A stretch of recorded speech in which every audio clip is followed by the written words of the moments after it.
ሰላም ሰላም ቤተሰቦች እንዴት ናችሁ?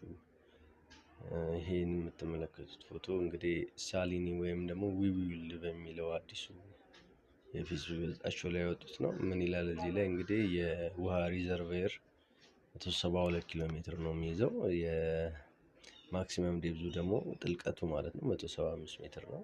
የሰርፌስ ኤሪያው 1875 ነው። 74 ቢሊዮን ውሃ ይዛል ነው። ያው ከፍታው 170 ሜትር ይላል የግድቡ ማለት ነው። ያው ከሚዲያ ከምንሰማቸው የተለየ ነው። እዚህ ጋር በአዲሱ አፕዴቱ የግድቡ ፎቶ ይዩት እና ግድቡን አዲሱን እስቲ እንለካውና ሚዲያ ላይ ከምንሰማው ማለትም ግድቡ አሁን 245 ኪሎ ሜትር አካባቢ ውሃ ይይዛል ተብሎ ተደጋጋሚ ይነገራል በሚዲያዎቻችን፣ እንዲሁም በሶሻል ሚዲያ ላይ በኢቲቪም በተለያዩ እንትኖች ይነገራል። ግድቡ ደግሞ ከፍታው 145 ነው የሚለው። እንግዲህ ይቺ የምታዩት መስመር የአባይ የበፊቱ የሚፈስበት መስመር የሚያልፍበት መስመር ነው። እሱን ተከትለን እንለካዋለን። ያው እየለካን እንግዲህ አሁን 12 ኪሎ ሜትር ያው ከርቡንም ጨምረን እየለካ ነው እንገኛለን። አሁን ምንድነው ትክክለኛ የሆነ መረጃ ቢኖር ጥሩ ነው፣ ወይ ደግሞ ግልጽ ሰው እንዲረዳው። ምክንያቱም የተለያየ ኢንፎርሜሽን ሲኖር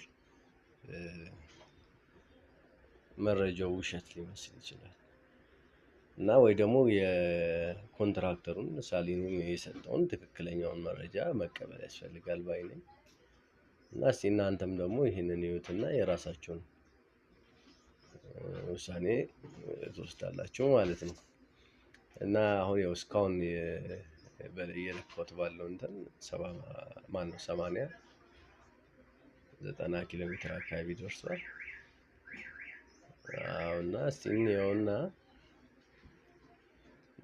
የቱ ነው ትክክል፣ የትኛው ነው? የኢቲቪ ነው የምንወስደው? ሳሊኒ የሰራው ኮንትራክት የወሰደው ተቋም የኮንስትራክሽን ተቋም ጨርሶ ሲያስረክብ የሰጠውን ኢንፎርሜሽን ተጠቅመን ነው መስራት ያለብን የሚለውን ነው። እና ሼር ኮፒ ሊንክ አድርጉልን፣ እንዲሁም ደግሞ ሰብስክራይብ ማድረጋችሁን እንዳትረሱ።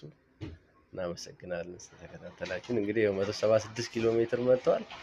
176 ኪሎ ሜትር ማለት ኦልሞስት ሳሊኒ ካለው ጋር ተመሳሳይ ነው ማለት ነው።